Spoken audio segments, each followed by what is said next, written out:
అభ్యర్థనను పరిశీలించి చిన్నారి స్వీటీ శ్రేయస్సు కోసం తగు చర్యలు తీసుకోవలసిందిగా గౌరవనీయులైన కోర్టు వారిని కోరుకుంటున్నాము. ధన్యవాదాలు.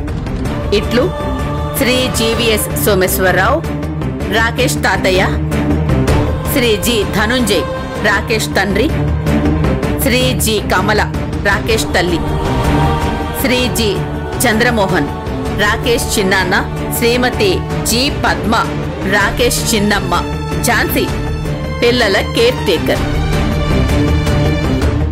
ఇది డాటా. చాలా బాగుందమ్మా.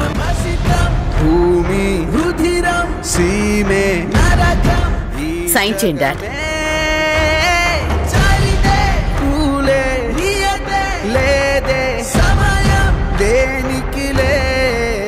రే ధనంజయ్, సంతకం పెట్టరా.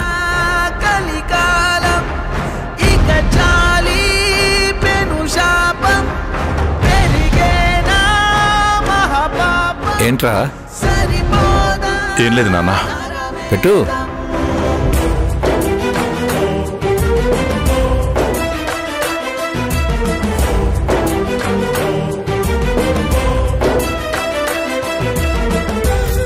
కమలా,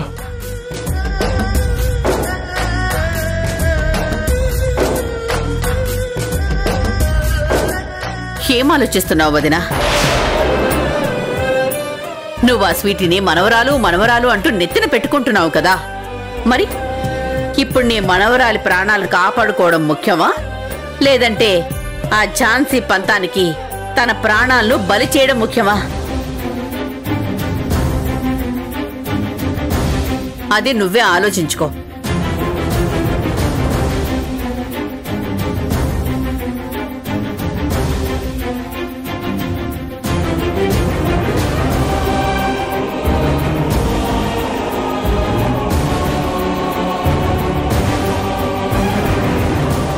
ఝాన్సీ ఇంకా రావడం లేదే. దేవుడా, ఎలాగైనా ఇది ఆగిపోయేలా చెయ్యి. కమలా, సంతకం పెట్టు.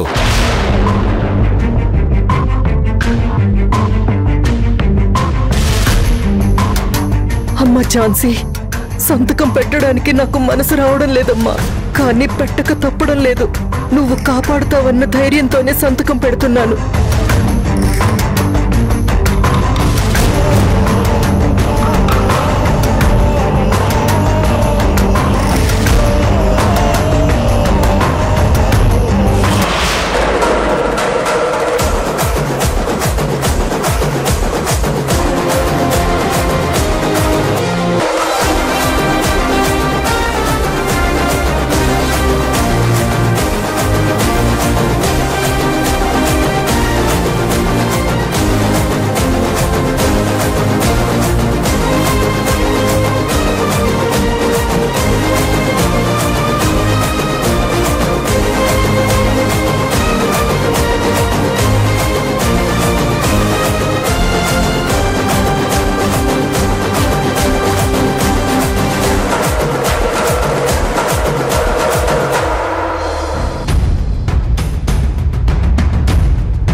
రే చంద్రమోహన్, సంతకం పెట్టు.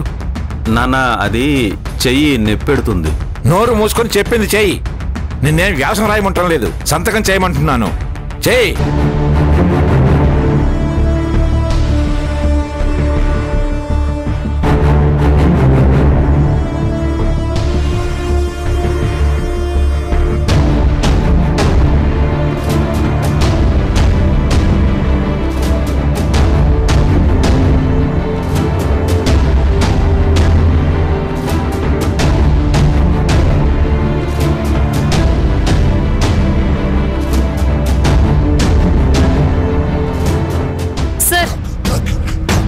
ఏం చేస్తున్నారు సార్?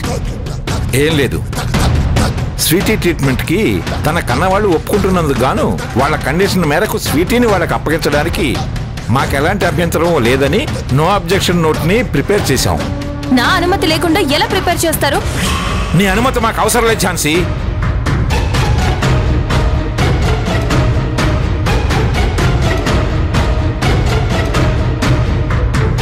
కానీ నిన్ను గుర్తించమని అప్పుడప్పుడు నోరు పారేసుకుంటుంటావు కదా, అందుకే నిన్ను మా కుటుంబానికి ఆగర్భ శత్రువుగా గుర్తించాం.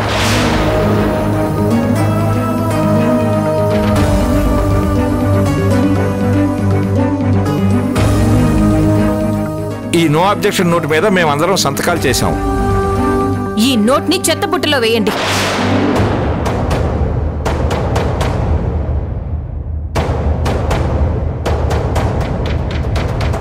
నేనుండగా స్వీటీని వీళ్ళకిద్దాం అనుకోవడం ఏంటి? మరి మమ్మల్ని ఏం చేయమంటావు? స్వీటీకి వెంటనే ట్రీట్మెంట్ స్టార్ట్ చేయాలని చెప్పింది నువ్వే కదా. రోజులు గడుస్తున్న కొద్దీ తనకేమవుతుందో, మళ్ళీ నా పరువు ఎక్కడ పోతుందోనని నేనెంత బాధపడుతున్నానో నీకేం తెలుసు? అయినా స్వీటీ ప్రాణాల కన్నా నీకు పంతం పట్టుదలలే ఎక్కువైపోయాయా? నువ్వేమిటో నిరూపించుకోవడానికి పసిదాని ప్రాణాలనే ఫణంగా పెడుతున్నావా?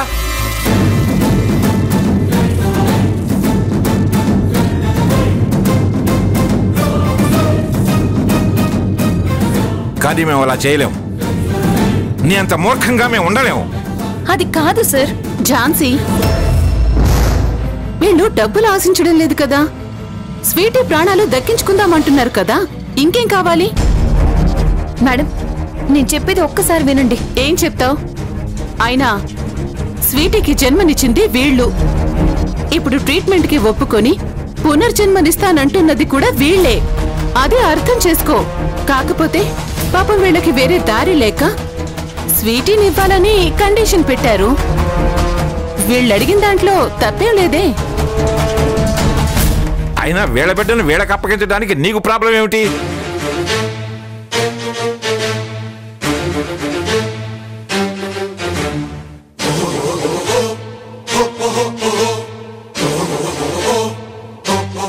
తనని నువ్వేమన్నా కన్నావా? లేదు కదా.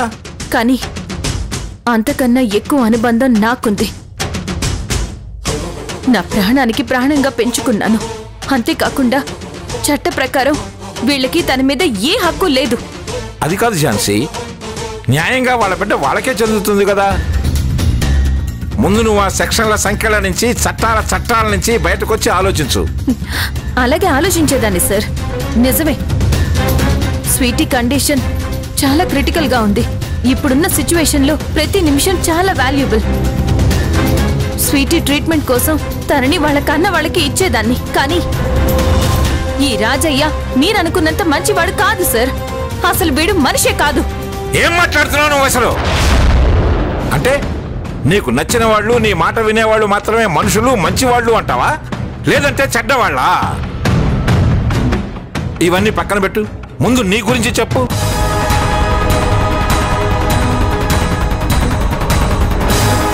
ఎవరో కన్నబిడ్డని మానెత్తని రుద్దాలని చూస్తున్నావు, మరి దాన్నేమంటారు? మంచి చెడ్డల గురించి ఎవరి దగ్గరైనా చెప్పు, మా దగ్గర కాదు. నువ్వే కావాలని రాజయ్య 2 కోట్లు అడిగాడని అబద్ధం చెబుతున్నావు. నేను అబద్ధాలు చెప్పడం ఏంటి సార్? ఏయ్ రాజయ్య, చెప్పరా. 2 కోట్లు ఇస్తే ట్రీట్మెంట్ కి ఒప్పుకుంటాను అన్నావా లేదా చెప్పు. నేనెప్పుడు అన్నాను మేడం? ఏయ్ మేడము, ఎడవండి మేడము. రాజయ్య, నాకు కోపం తెప్పించుకో. స్వీటీ వద్దు, డబ్బే కావాలని అన్నావా లేదా చెప్పు.